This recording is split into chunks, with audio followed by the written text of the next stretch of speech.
Financial freedom को पाने के लिए फिर एक बार अपने स्कूल और कॉलेज में जाकर मनी लेसन्स को सीखना चाहता हूँ।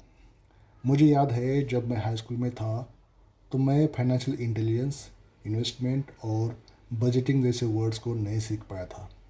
आज मैं फाइनेंशियल प्लानर बन रहा हूँ। अपने कॉलेज के टाइम पर मैंने फाइनेंशियल इंटेलिजेंस के बारे में सुना। कॉलेज के दिन ख़त्म होने के बाद इस पर पढ़ाई करना शुरू कर दिया। मैंने 23 साल की एज तक credit score, investment, compounding interest, assets and liability के बारे में नहीं सीखा था, लेकिन इन सब चीज़ों को बाद में सीखा जबकि मुझे कॉलेज के समय ही सीखना चाहिए था और अल्टीमेटली शादी करने से पहले। तो इस वीडियो में मैं कुछ ऐसे ही बात करने जा रहा हूँ। प्लीज़ वीडियो को स्किप न करें, वीडियो पूरा देखें। अभी तक हमारा चैनल अगर सब्सक्राइब नहीं किया है तो सब्सक्राइब करें। तो वीडियो को आगे बढ़ाते हैं। इसमें आपको बताऊंगा कि कौन कौन से फाइनेंशियल लेसन्स को हम आपको शादी करने से पहले सीखने होते हैं या सीखने चाहिए, ताकि फाइनेंशियल फ्रीडम पाने की राह आसान हो जाए और आपको सक्सेस मिले। इनमें नंबर 1 पर है avoid shyness while talking about money. पैसे की बात करते समय शर्म नहीं करना है। अक्सर देखा यह गया है कि व्यक्तिगत तौर पर पैसे के बारे में बात करते समय इंसान शर्म महसूस करता है, साथ ही पैसे की बात को लेकर सहज नहीं होता। तो people still lacking knowledge of investment, asset, liability and personal finances. इन सब चीज़ों को समझना ज़रूरी है।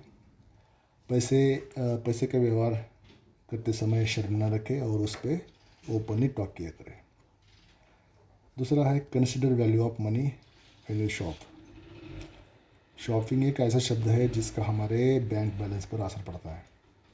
शॉपिंग के समय आपके पैसे का वैल्यूएशन सही हो, यह ध्यान में रखना चाहिए। ऑफलाइन या ऑनलाइन में से अपना विकल्प हमेशा खुला रखें। ऐसा कोई ज़रूरी नहीं कि आप किसी एक ब्रांड से ही लॉयल रहें। नेगोशिएशंस की हैबिट बनाएं जिससे पैसे की सेविंग हो जाए। नंबर 3 पर है साइकोलॉजी ऑफ फ्री मनी। इस विषय को अच्छी तरह से समझना है। हमारे प्लेनेट पर ऐसा कोई भी नहीं है जो हमें फ्री में कुछ दे दे। पैसे की तो बात ही छोड़ो, पैसे चाहे क्रेडिट कार्ड से हो या ओवरड्राफ्ट से, इसका असर हमारे ऊपर पड़ने वाला होता है। कोई भी लेंडर्स फ्री में कुछ नहीं देता, उस पर चार्जेस और इंटरेस्ट लगेगा ज़रूर। So avoid this psychology of free money to avoid debt trap. चौथा पॉइंट है हेल्दी क्रेडिट स्कोर। कस्टमर्स के फाइनेंशियल बिहेवियर को समझने के लिए स्कोर रेटिंग एजेंसीज काम कर रही होती है।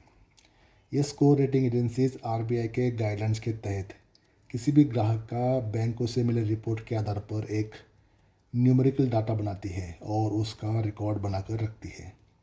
हमारे देश में सिबिल एक ऐसी संस्था है जो इस पर काम करती है। सिबिल कंपनी आपके पिछले क्रेडिट हिस्ट्री का रिकॉर्ड आरबीआई को देती है। क्रेडिट कार्ड्स और ईएमआई के भुगतान का रिकॉर्ड्स इसमें दर्ज होता है।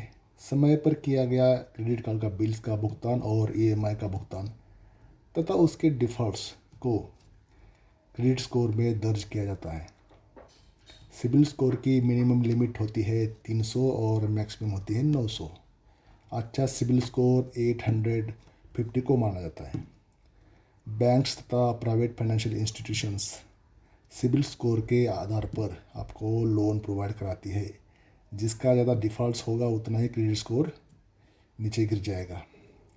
इसलिए फाइनेंशियल फ्रीडम को हासिल करना है तो सबसे पहले इन सब बातों को ध्यान में रखना पड़ेगा, नहीं तो ये आपके रास्ते में अड़ंगा बन जाएगा। सारांश में क्रेडिट स्कोर और लोन ये वर्ड्स एक दूसरे के पूरक हैं और दोनों साथ साथ चलते हैं। नंबर 5 पर है habit of investment and saving. Start cutting of your expense on luxurious things and generate new sources of income. You have to make efforts to earn more. आप stock market, real estate, gold और government bonds में ऐसे विकल्प में कुछ amount निवेश करना शुरू कर सकते हैं। इन्वेस्टमेंट लॉन्ग टर्म होना चाहिए ताकि अच्छे रिटर्न्स मिले। साथ ही साथ पैसे की सेविंग भी करना चाहिए। Overall start to live below your means. आपके पास बैंक बैलेंस का होना आपको मजबूती दे देगा और इसका विरुद्ध न होना आपके चिंता का कारण बनेगा। तो हर महीने मिनिमम 10% आपकी कमाई का हिस्सा सेविंग में होना चाहिए, सेविंग करना चाहिए। ये 10% सेविंग करना एक अच्छी हैबिट मानी जाती है। लास्ट वाला पॉइंट है मेरा, importance of compounding interest. Compounding interest यानी चक्रवृद्धि ब्याज, इसको दुनिया का 8वां अजूबा कहते हैं। अगर ये आपके लिए काम करेगा तो आपकी प्रगति, और विरुद्ध में काम करेगा तो आपकी अधोगति। ये पैसे कमाने की मशीन बन सकती है, तो इसको अपने फ़ायदे में लाने के लिए एफर्ट्स करना चाहिए। तो ये मेरे कुछ पॉइंट्स थे जो मुझे सही समय पर सीखने चाहिए थे, ताकि अपनी प्रगति की रफ्तार तेज़ कर सकूं। मुझे लगा कि ये मेरी शादी होने से पहले कॉलेज की लाइफ में ये सब मुझे आना चाहिए था, जो कि उस समय नहीं आया था। तो ये सब फाइनेंशियल वर्ड्स, इसके हमारे लाइफ पर होने वाले इम्पैक्ट्स हम आपको पता होना चाहिए। तो इस वीडियो के माध्यम से मैंने आपको वो 6 पॉइंट्स बताने की कोशिश की है, जो 6 पॉइंट मुझे स्कूल और कॉलेज में पता होने चाहिए थे। तो इस वीडियो में इतना ही। इस वीडियो को शेयर कीजिए, कमेंट्स दीजिए, और अभी तक सब्सक्राइब नहीं किया हो तो सब्सक्राइब कीजिए। Thank you.